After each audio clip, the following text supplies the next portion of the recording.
જય દ્વારકાધીશ મિત્રો, મારા બ્લોગમાં આપ સૌનું સ્વાગત છે। આજે અમે સુરત પહોંચી ગયા છીએ, પછી આપણે નીકળી જઈએ છીએ જીમ જવા માટે।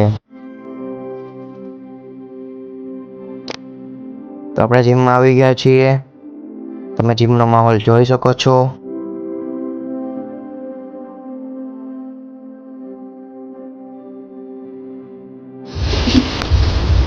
કેમ છો? એક નંબર સાહેબ, તમે કેમ છો? તમે ગામડે જઈને આવ્યા, બહાર જઈને આવ્યા, શું છે? મારા વગર મજા નથી આવતી ને? જરા એક નંબર નથી આવતી। આ શનિ સર તો નંબર હાલે છે, આવે ન આવે તો ફેર ન પડે અમારે। હાલો, પણ હું આવી ગયો ને? અરે એક નંબર સાહેબ, આપણે વર્કઆઉટ કરવાનું ને? અરે હાલો જયમીશભાઈ, થઈ ગયું જીમ? ઓકે સર, કમ્પ્લીટ થઈ ગયું ને પ્રોપર? મસ્ત, મજા આવી ગઈ, એક નંબર। હવે ક્યાં જવાનું? હવે સાહેબ અહીંથી જઈશું કામે, પોતાના વર્ક પર। પછી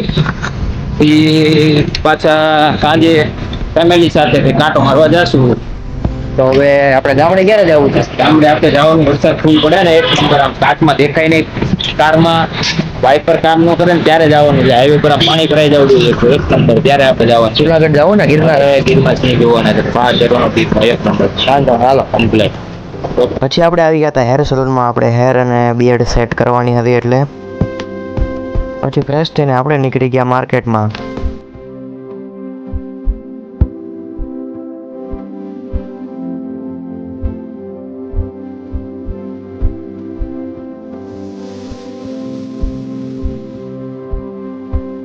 પછી તમને ખબર જ છે, ભૂખ બહુ લાગી જાય એટલે આપણે ઊભા રહી ગયા મોમોઝ ખાવા।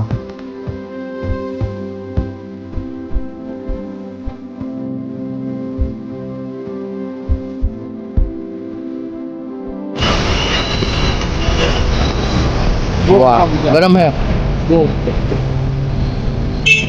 અમે ઘરે આવ્યા તો છોકરાઓ નીચે ક્રિકેટ રમતા હતા। કોને કોને ક્રિકેટ બહુ જ ગમે છે એ કોમેન્ટમાં જણાવજો।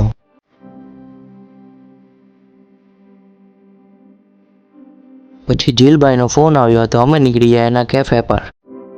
ત્યાં અમે ફ્રેન્ચ ફ્રાય, બર્ગર, આ છે ફ્રાઈસ, આ છે ટિક્કી, આપણે એને ફ્રાય કરીશું। પછી બર્ગરની ટિક્કી અને ફ્રાઈઝને ફ્રાઈડ કરવા મૂકી દીધી।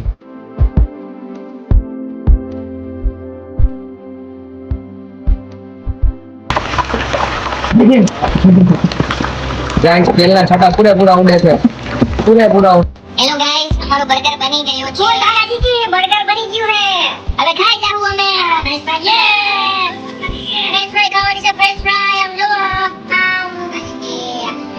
પછી હું આરુને લઈને આવી ગયો ગોલો ખાવા। ઈ સાચી બર્ગર આઈ છે તમારી એ હરખો ગાને